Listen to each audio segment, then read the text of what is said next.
शरणागत रक्षक महाराज शिबी कुशीनर देश के राजा शिबी एक दिन अपनी राजसभा में बैठे थे। उसी समय एक कबूतर उड़ता हुआ आया और राजा की गोद में गिरकर उनके कपड़ों में छिपने लगा। कबूतर बहुत डरा जान पड़ता था। राजा ने उसके ऊपर प्रेम से हाथ फेरा और उसे पुचकारा।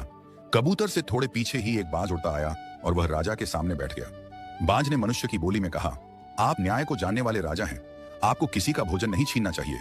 ये कबूतर मेरा भोजन है, आप इसे दे दीजिए। महाराज शिबी ने कहा, तुम मनुष्य की भाषा बोलते हो, साधारण पक्षी तुम नहीं हो सकते, लेकिन तुम चाहे जो कोई हो, यह कबूतर मेरी शरण में आया है, मैं शरणागत का त्याग नहीं करूंगा। बाज बोला, मैं बहुत भूखा हूं, आप मेरा भोजन छीनकर मेरे प्राण क्यों लेते हैं? राजा शिबी बोले, तुम्हारा काम तो किसी भी मांस से चल सकता है, तुम्हारे लिए यह कबूतर ही मारा जाए, इसकी क्या आवश्यकता है? तुम्हें कितना मांस चाहिए? बाज कहने लगा, महाराज, कबूतर मरे या दूसरा कोई प्राणी मरे, मांस तो किसी को मारने से ही मिलेगा। सब प्राणी आपकी प्रजा हैं, सब आपकी शरण में हैं। उनमें से जब किसी को मारना ही है तो इस कबूतर को ही मारने में क्या दोष है? मैं तो ताजा मांस खाने वाला प्राणी हूं और अपवित्र मांस में खाता नहीं, मुझे कोई लोभ भी नहीं है। इस कबूतर के बराबर तौलकर किसी पवित्र प्राणी का ताजा मांस मुझे दे दीजिए, मेरी भूख उतने से बुझ जाएगी। राजा ने विचार किया और बोले, मैं दूसरे किसी प्राणी को नहीं मारूंगा, अपना मांस ही मैं तुमको दूंगा।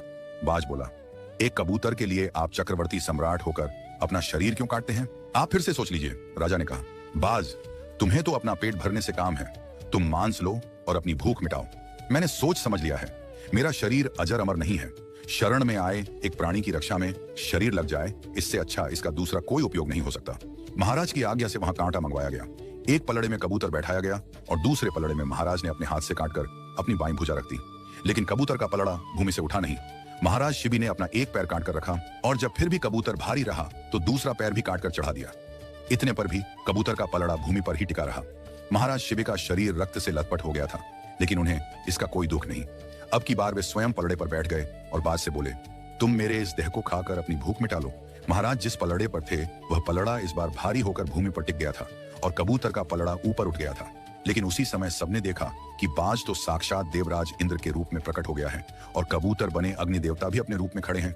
अग्नि देवता ने कहा, महाराज, आप इतने बड़े धर्मात्मा हैं कि आपकी बराबरी मैं तो क्या, विश्व में कोई भी नहीं कर सकता। इंद्र ने महाराज का शरीर पहले के समान ठीक कर दिया और बोले, आपके धर्म की परीक्षा लेने के लिए हम लोगों ने यह बाज और कबूतर का रूप बनाया था, आपका यश अमर रहेगा। दोनों देवता महाराज की प्रशंसा करके और उन्हें आशीर्वाद देकर अंतर्धान हो गए।